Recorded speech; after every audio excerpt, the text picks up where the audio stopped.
Dalam sejarah umat manusia, ada pemimpin negara yang dianggap oleh masyarakatnya sebagai dewa dan diterima kekuasaannya sebagai suatu karunia yang tak boleh diragukan kebenarannya. Ucapannya dianggap sebagai titah dewa yang tak terbantahkan. Siapa saja yang berani membantahnya akan kualat dan harus bersedia menjalani sanksi yang ditetapkan olehnya, seperti undang-undang khusus yang dibuat untuk menjerat oknum yang mencoba memberikan kritik atas kebijakannya.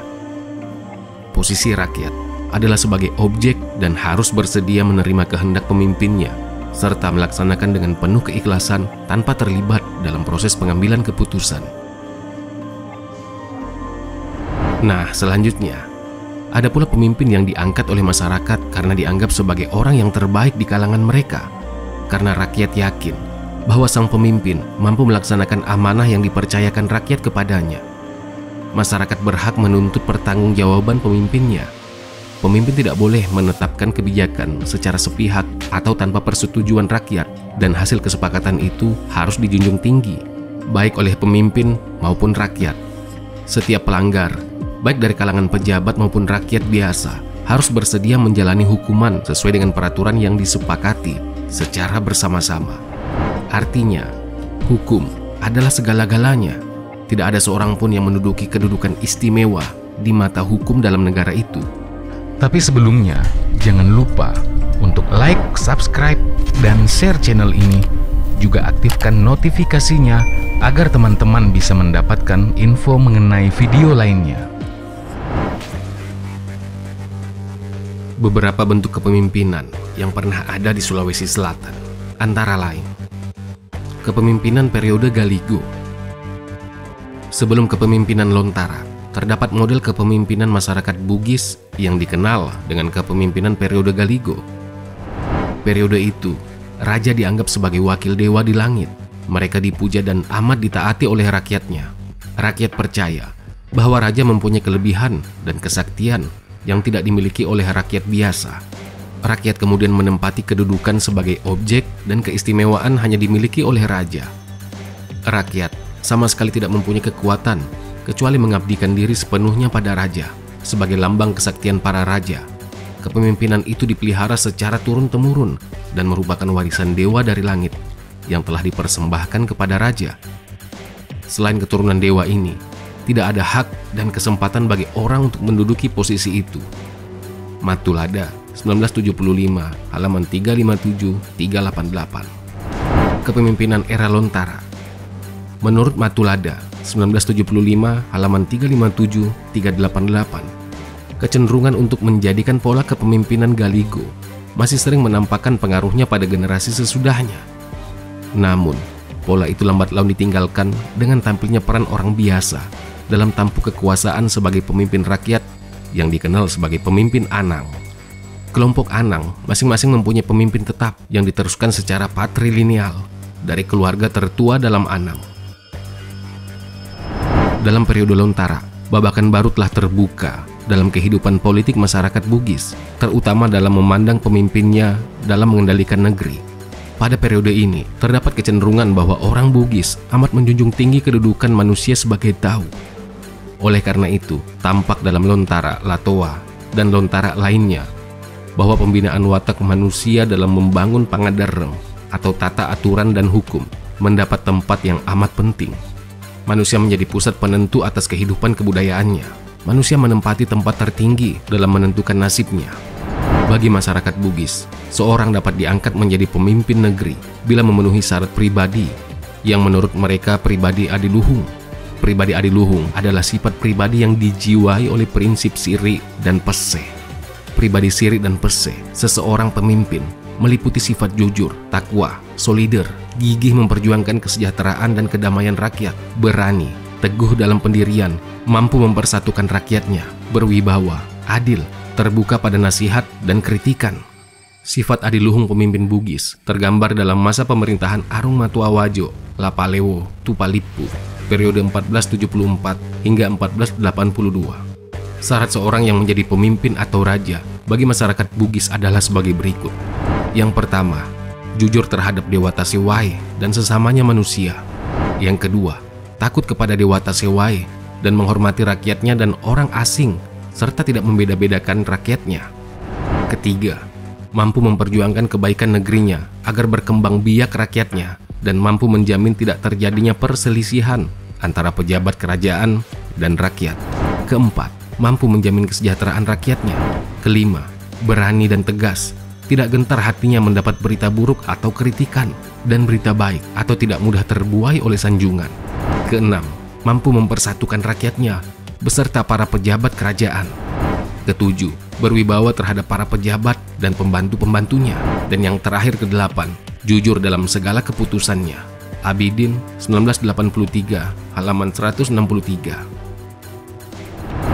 Di kerajaan Pamana, datu atau raja harus memiliki syarat sebagaimana ucapan Wetenri Lallo sewaktu dia ditawari jabatan untuk menjadi raja pada abad ke-15, yakni sebagai berikut.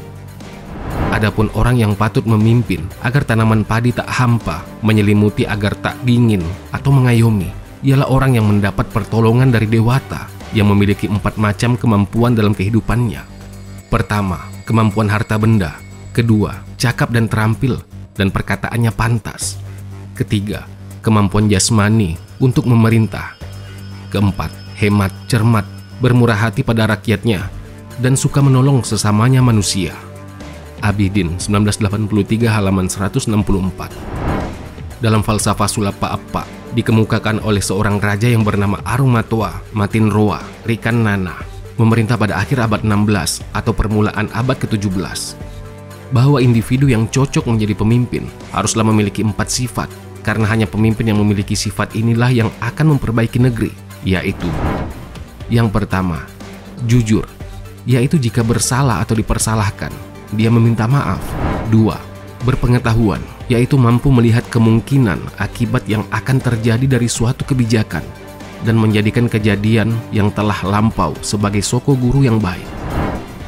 Memiliki keberanian moral, yaitu tidak terkejut apabila mendengar berita buruk atau baik dan mampu menyatakan ya atau tidak. Keempat, pemurah, yaitu memberikan minuman siang dan malam, artinya mampu menciptakan kemakmuran dan kesejahteraan rakyatnya. Pemimpin demikian disebut matupu batu, atau pemimpin yang mampu memakmurkan rakyatnya. Hanya apabila tidak tertidur matanya siang dan malam memikirkan rakyatnya, barulah ia disebut pemimpin. Abidin 1969, halaman 25. Dalam kepemimpinan Lontara dipesankan pula untuk mempelajari sifat negatif dan positif, yaitu unsur api, air, angin, dan tanah. Adapun sifat api adalah besar tindakannya, tidak memikirkan akibat perbuatannya, tidak mau mengalah, hanya dirinya lah sendiri yang dianggap benar, tetapi memiliki sifat berani. Air, memiliki kegigihan, tetapi tidak jujur. Sifat angin, selalu berlaku kasar dan tidak memiliki ketulusan atau kejujuran.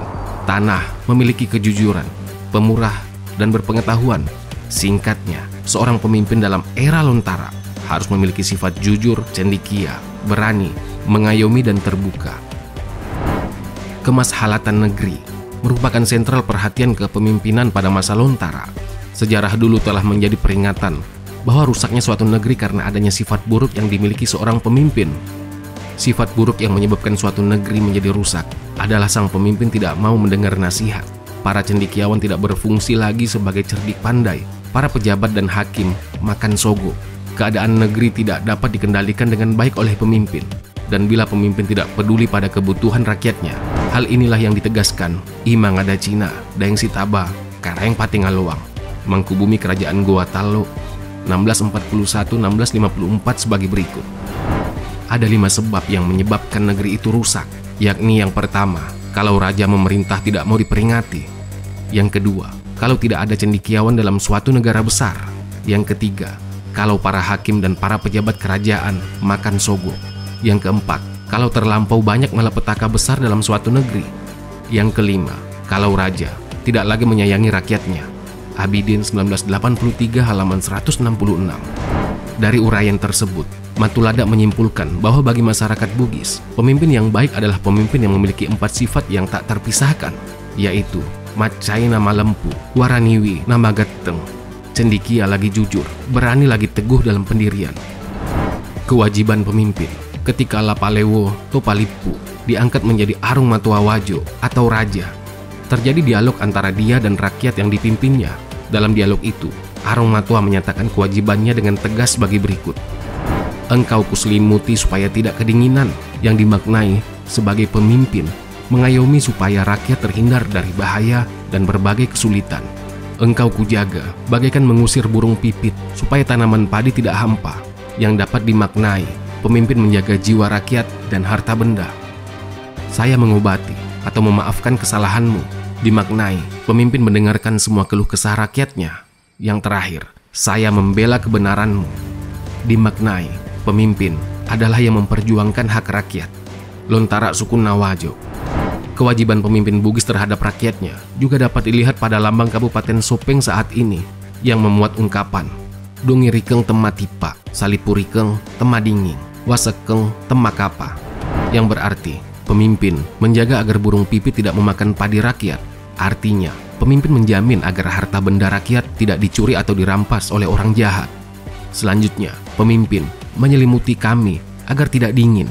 Artinya, pemimpin menjamin ketersediaan pakaian, perumahan, dan kesehatan rakyat. Lalu, ikatan padi yang tidak hampa. Artinya, pemimpin mengusahakan agar rakyatnya tidak kehabisan makanan dan selalu dapat memperoleh panen yang cukup. Lontara, yang merupakan sumber sejarah terpenting bagi manusia Bugis, telah menempatkan posisi manusia sebagai subjek yang mempunyai peran aktif dalam kehidupan bermasyarakat dan dalam konteks kehidupan bernegara. Dari teks Lontara yang ribuan jumlahnya itu, tidak satupun isinya mengecilkan peran manusia lapisan bawah atau mengeluh-elukan lapisan atas secara berlebihan.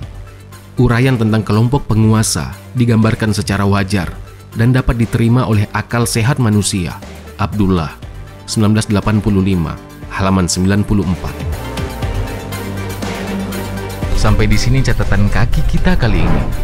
Jangan lupa di-subscribe ya teman-teman, agar semakin banyak video-video yang akan kita produksi. Dalam kolom komentar, kalian bisa memberikan masukan tentang video ini, atau memberikan masukan tentang tema video kita selanjutnya. Nah, silakan di-share sebanyak-banyaknya, karena berbagi itu indah.